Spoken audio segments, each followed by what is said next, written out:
pemimpin-pemimpin PAS Kelantan ni, dia sibuk nak rogoh Pahang, nak rogoh Jelai. Sedangkan di Kelantan sendiri pun tak terurus dan terjaga. Tengok air. Ini adalah sumber minuman utama. Ni bukan saja nak minum, nak mandi pun tak gamar. Tengok ni.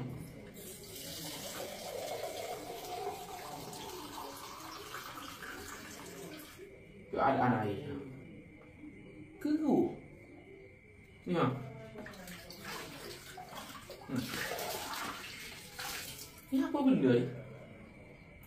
Yang keluar daripada paip air.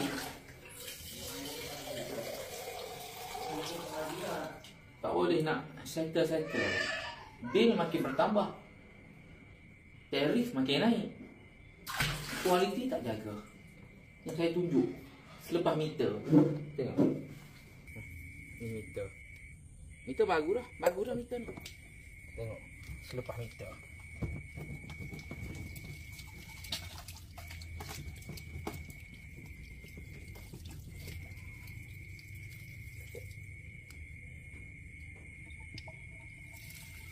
Nampak dia ni.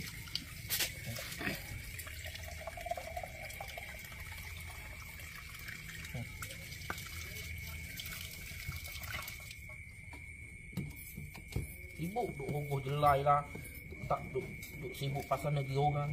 Tuan Ibrahim, Tuan Man tu, ahli parlimen Kubah Krian ni, kawasan Kubah Krian ni. Ni. Nak dia tahu.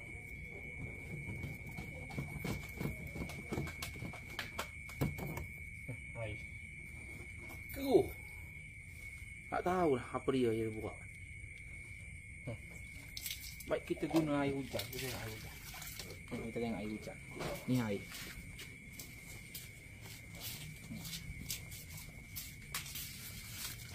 Air hujan. Nampak? Baik guna air hujan daripada guna air kerajaan PKSD. Gagal nak rogoh Jelai, nak rogoh Pahang. Tempat sendiri pun terhegeh-hegeh lagi nak pergi tempat orang. Sikit tak nampak keruh.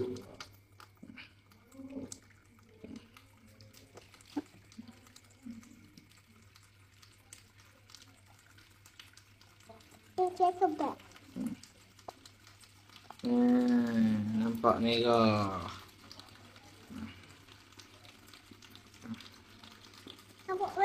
Kakak mandi. Ni kalau baju putih, kalau baju sekolah anak, confirm nak buang lah baju.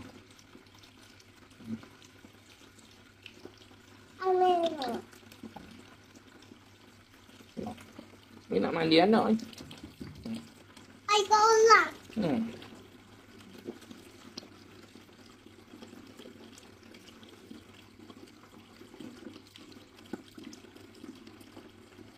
Tahulah apa masalah sebenarnya. Tukar-tukarlah pentadbiran. Gabuk dah. Air.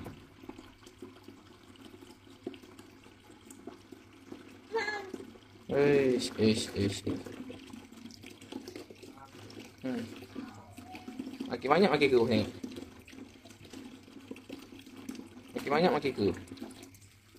Dekat nanti. Makin banyak makin keruh.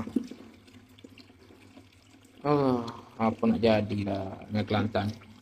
Islam hanya di bibir mulut saja, bukan pada pelaksanaan.